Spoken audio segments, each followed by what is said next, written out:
What a beautiful cover. Ladies and gentlemen, welcome to today's video where we're going to discuss a game that'll put your reflexes, problem solving skills, and patience to the test.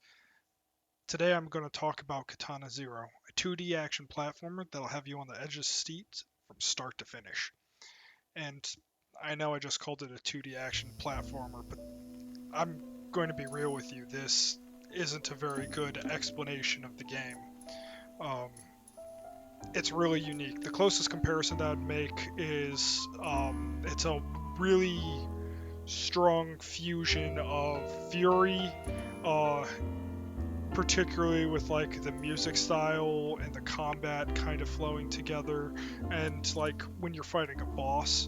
But then it also, the general gameplay generally flows more like Mark of the Ninja, and then with the graphics and the violence and everything else, it has a little bit of Hotline Miami there, but I would say it's more closer to Mark of the Ninja than the three of them, but it sits somewhere in the middle of that group. The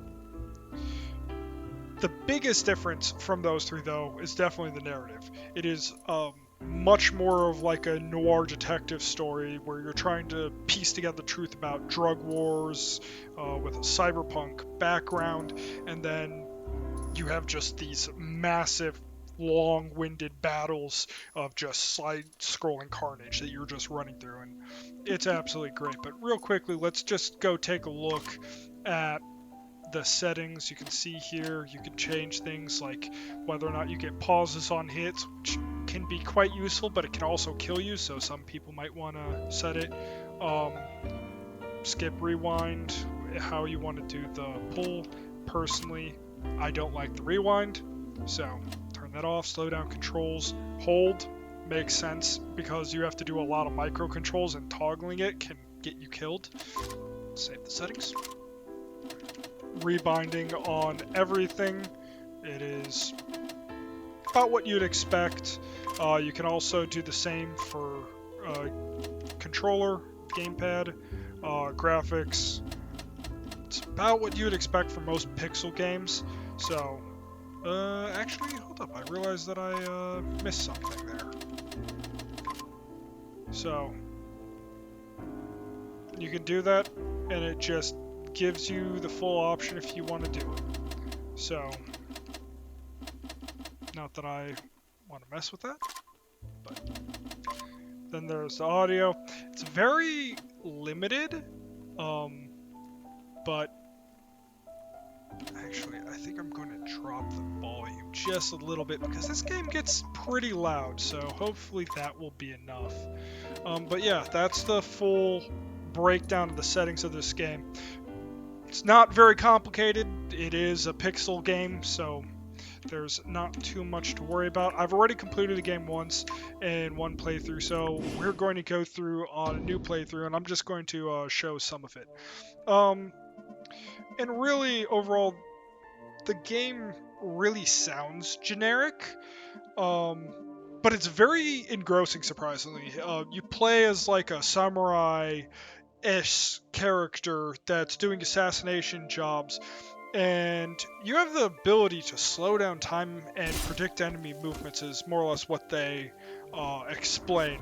And you're given various missions where you have to eliminate the target as described in the dossier, which is a pretty important narrative point. So it's really big to be able to think on your feet, adapt to change, and be able to just handle anything that really gets on your way. Yep. It's very simple.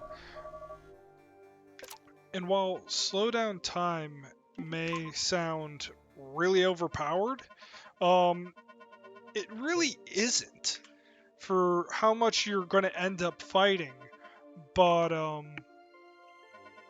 the way that the game flows, it really makes you feel that using your power, at least to myself, is like you're kind of admitting like you're just not as good as you can be.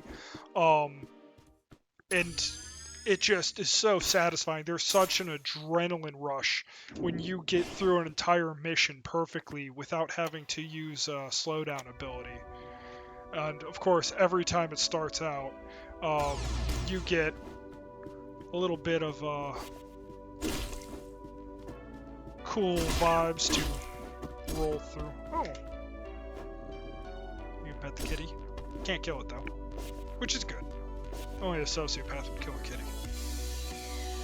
So no animals are harmed in making this game or review. And so you get a really cool little rewind right there. But I have to say, like, the powers, especially early on, you might not need it. We'll see here. You have a really cool little whoop, whoop. Got a little dash move. Gonna have to figure out switches and stuff sometimes. It's like a kind of, the platformer comes in a little bit right there, but it's very light. You have wall jumping, which you can use, and you're very much going to have to at points. Oh, I forgot about that. It's the only time you really see something like that, so...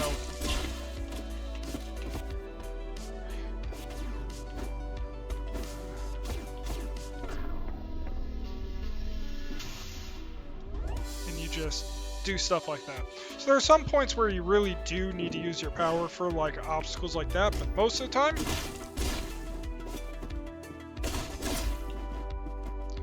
you just groove through real easy like, and it's pretty fun.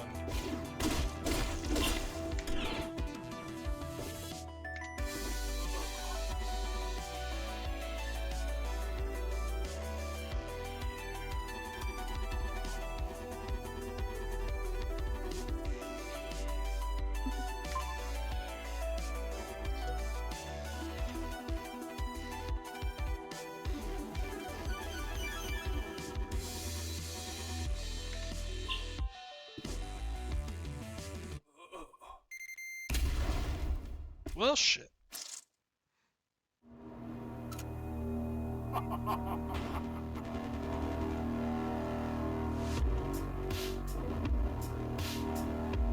Yep.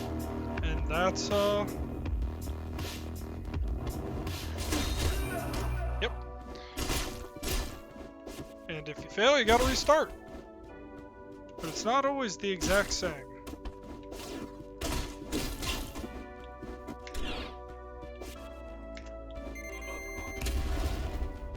See?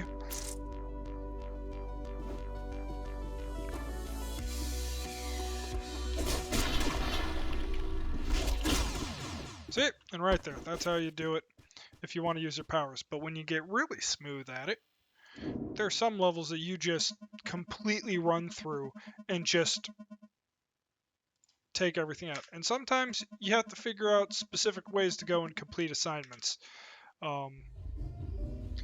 But yeah, this is your home after every mission, and you have a little bit of herbal tea. I always like to drink it. I like my herbal tea. I think it's great. Then you got your partying neighbors next door, as every low-cost apartment condominium has to have. And yeah, you get a little report of everything that you've done, and really I have to say, the combat really flows quite smoothly, and with the use of the power, it really can make you a really fine-tuned killing machine, just absolutely mopping entire levels with enemies. But because the combat is so smooth, you really just feel like, you know, I don't want to use my powers on some floors, and you just cleave your way through, dying quite a few times in the process, but just absolutely decimating everything that's in your path. So yeah, it really does feel like the power is kind of like a crutch, and I just don't really like to use it. It also really helps though that the level design is really good and generally fits the theme of you're dealing with a dystopian Cyberpunk City. So I'm very happy also with the general flow of things. The only limiting factor, if you may have noticed when I use my power, is that there is an energy gauge that pretty much limits how much you can use your power, but after a period of time it does regenerate, so you don't really have to worry about it too much. Uh, and I also just want to say the music. You heard a little bit of it, but it has some absolutely phenomenal synthwave, retrowave, and chiptune tracks in there. So you can slice and dice through enemies while just enjoying the pretty decent graphics, uh, and great music and great combat. Um, the only real complaint that I might have on this game is that its name, Katana Zero, is so generic sounding. This game's been out for more than 2 years, I think. Um, and I frankly just chose not to play it simply because of the name. It sounded not like something I'd be particularly interested in, so I held off. And I regret it now because this game was phenomenal. So overall, I highly recommend Katana Zero to anyone that likes action games with a twist. And it's available on PC, Nintendo Switch, and I believe there's another platform, but I can't remember off the top of my head. So it's currently sold at $14 on Steam. I imagine it's the same on the other platforms. So there's really not any excuse to not try this game. So go grab your katana and get ready for an unforgettable adventure. And please remember that if you enjoyed this video, like, comment, and subscribe for more video game reviews like this. Feel free to join me on Steam, and, just feel free to hang out in Discord. Thank you, and have a good day.